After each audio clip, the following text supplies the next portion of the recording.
Good morning, guys. I'll get to the point right away. I'm retiring. On February 1st, 2023, Tom Brady officially retired from the NFL, leaving us to pick up the pieces and assess his monster of a career. And looking back on his career, yeah, he's Tom Brady alright. Through 7 Super Bowls, 3 MVPs, and an array of other accomplishments, he's earned his status as a legend. He dominated the league for 20 years. Or did he? You see, fresh off of his 3rd Super Bowl in 4 years, Tom Brady and the Patriots would begin an absolutely brutal stretch of football. One that had the potential to ruin legacies, and one that changed the NFL forever. But oddly, one that is rarely discussed. These are the years the NFL forgot.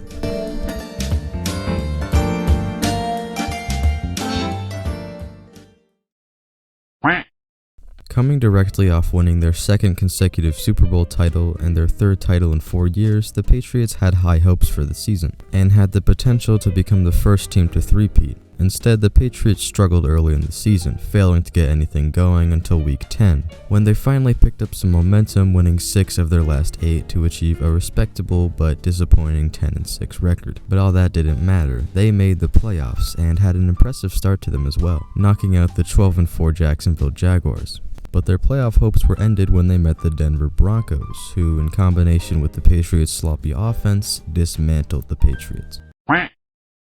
After a disappointing 2005 campaign, the Patriots looked to clean things up and get back to winning in 2006. They started off superbly, winning 6 of their first 7 games before stumbling a bit but picking it back up and winning 6 of their last 7 as well, earning them a very strong 12-4 record, yet failing to secure them a first-round bye in a stacked AFC, forcing them down to the wildcard round where they rolled past the New York Jets. They then faced off against the top seed San Diego Chargers in a thriller of a match, including a fabled double turnover play. Tom Brady gets intercepted, but then the other dude just fumbled it, allowing the Patriots to ultimately win. Heading into the AFC Championship, everything seemed to be in place for a Super Bowl. They had all the momentum in the world, and it carried into the first half of the game where the Patriots jumped out to a 21-6 lead, but they struggled in the second half, eventually losing 38-34. Going into the 2007 season, the Patriots acquired 2 wide receivers, Wes Welker and, more importantly, Randy Moss. Moss was regarded as one of the best receivers in the game, and the Patriots quickly became major Super Bowl contenders. And while everybody knew they would be good, nobody knew just how good they would be.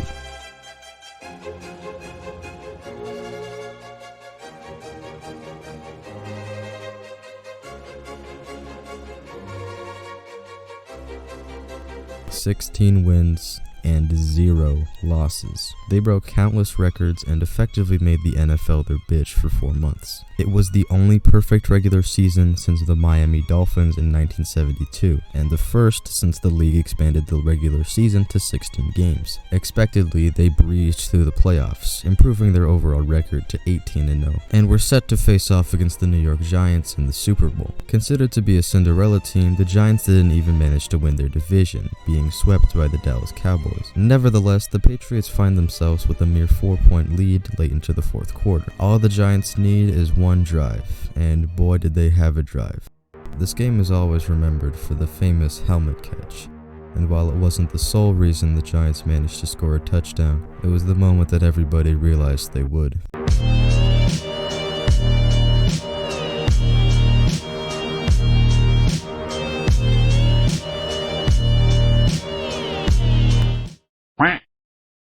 In 2008, the Patriots looked to rebound from their devastating loss the year before. Instead, they went from the best team in the playoffs to the best team to ever miss the playoffs, primarily because of Tom Brady getting injured in Week 1, causing him to miss the rest of the season. Despite this, they managed to achieve a strong 11-5 record, but a technicality caused them to miss the playoffs. Their failure to advance to the playoffs was made even more hilarious when the 8-8 San Diego Chargers found their way into the playoffs on a whim, barely claiming a division title in the putrid AFC West. You could call it a flaw in the way playoff teams are selected, and that the Chargers didn't deserve to compete with the best of the AFC, but I think the Chargers proved they were right where they belonged. They would lose in the divisional round, but there's still something so funny to me about them winning a playoff game. Anyways, enough about the Chargers. Despite popular belief, they are not my favorite team.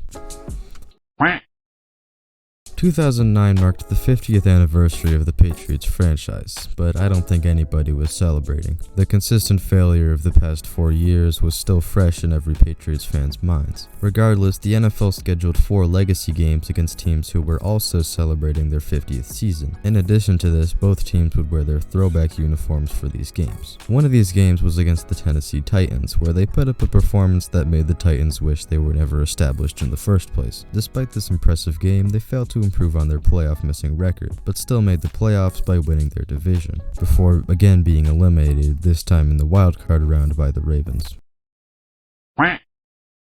The Patriots had now gone 5 years without winning a Super Bowl, despite consistently being an elite team. You could call it a Super Bowl hangover, but for this long, it's like they never let themselves recover from the hangover. They're just alcoholics of failure. I think around 2010 is when they started to get poisoned. But first, we received a brief return to form. They recorded a stunning 14-2 record alongside a Tom Brady MVP award, and an arguably even more efficient offense than their legendary 2007 season. And sure, it was no 2007, but there was still a ton of hope for the Pats. And I know I said they had alcohol poisoning, but that can't be right, because that prevents choking.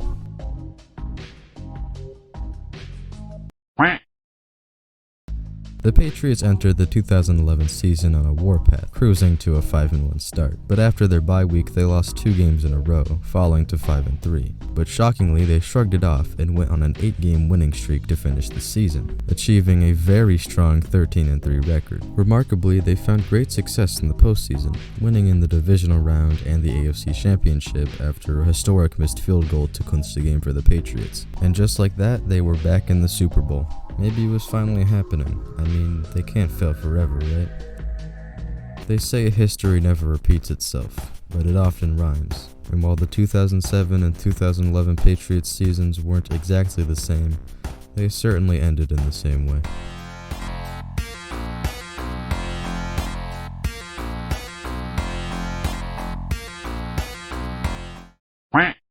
2012 was certainly a season. 12-4, record-breaking offense, lost in the playoffs, more of the same.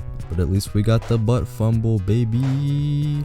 It's at this point that we may want to turn our attention to the other side of this story. The Seahawks struggled with mediocrity for much of the past 10 years, minus a fluke playoff run, until 2013 when they suddenly surged, largely thanks to their elite defense nicknamed the Legion of Boom. In the Super Bowl, they faced off against the Denver Broncos, who had defeated our old friends the Patriots in the AFC Championship. It was the best offense in the league versus the best defense in the league. The Seahawks entered the Super Bowl as underdogs, but you know that old saying, offense wins games, but defense wins championship. The Patriots and Seahawks both entered the 2014 season with considerably different goals. The Patriots looked to finally end a frustrating and tedious 9-year-long Super Bowl drought. But coming off their Super Bowl win, the Seahawks were riding high and looked to become the first team to win back-to-back Super Bowls since who else but the Patriots. But there was just one thing standing in their way. In NFL football, there's this phenomenon called the Super Bowl hangover. When 2 teams face off in the Super Bowl, it's common for both teams to struggle the following year. And this can also seep into the conference runner-ups. This appeared to be the case early in the season, as both teams struggled. The Seahawks dropped to 3-3 after a tight loss to the St. Louis Rams, and the Patriots suffered a telling blowout loss to the Kansas City Chiefs. But both teams managed to turn it around, earning the top seed in their respective conference. Come January, it was time for the playoffs. In the divisional round, the Seahawks faced off against the Carolina Panthers and knocked them out without much of a sweat, adding a sad asterisk to this badass clip of Cam Newton. Meanwhile, on the other side of things, the Patriots battled it out against the Baltimore Ravens in an absolute thriller. The Patriots won after being down 2 touchdowns twice. Now, only 4 teams remain in the playoffs, including our 2 friends. Let's see how they do. Ooh boy, that is quite the deficit. Some would say the Colts offense wasn't the only thing that was deflated that day. As for the Seahawks, whoa, hey, what's going on here? They're down by 16 points, which is not only kind of a weird number, but it is quite difficult to come back from. But you know what? I trust them, because I have hindsight, and hindsight is 22-22. When a team rallies like this with so much momentum, overtime sort of just becomes delaying the inevitable. It's time for the Super Bowl, and would you look at that? The two teams are our old pals the Patriots, and our old pals the Seahawks. In a vacuum, the Patriots and Seahawks seasons seemed almost identical, but you and me know better. With everything that led us to this game, we know that the Patriots and Seahawks are nothing alike. Defending champions versus championship drought. This is Super Bowl 49.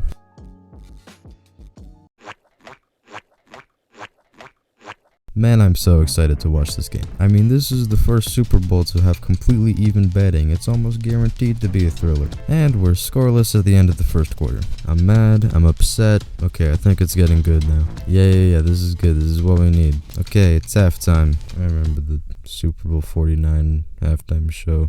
I had no idea what was going on. I was like, when does the football come back? It was very funny. The first half of the Super Bowl was fun, but the second half is when it became legendary. The Seahawks take the lead for the first time of the game, and towards the end of the third quarter extend the lead to 10. Going into the fourth quarter, it was do or die for the Patriots. Considering this game was exactly 10 years after their last Super Bowl win, it really felt like it was their last chance to win a Super Bowl. And it all came down to these last 15 minutes. With this in mind, the Patriots rally and score 2 touchdowns to take the lead back 28-24. With little time on the clock, all the Patriots need is one defensive stop and Lombardi will be theirs.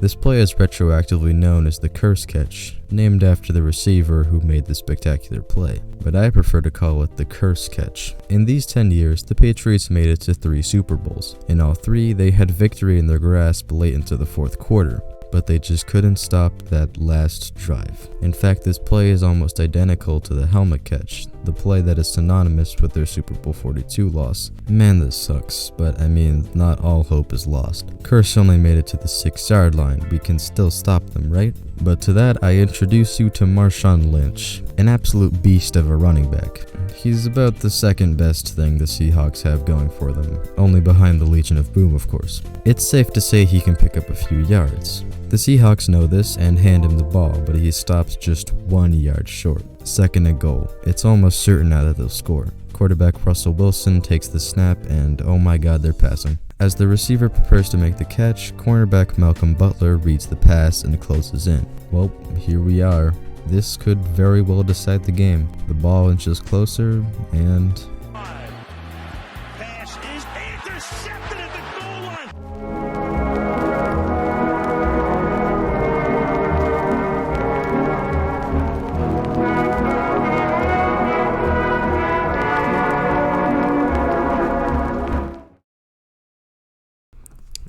Hey, if you made it to the end of this video, just want to thank you for watching, because this is a video I've wanted to make for a while, and I'm excited to finally put it out. It's 2 a.m. as I'm recording this. I just finished editing, and I don't know. Well, I guess I still have to touch up some things, but I'm basically done. So yeah, thanks for watching. Subscribe or I will ban you on Roblox. I don't know what I'm saying.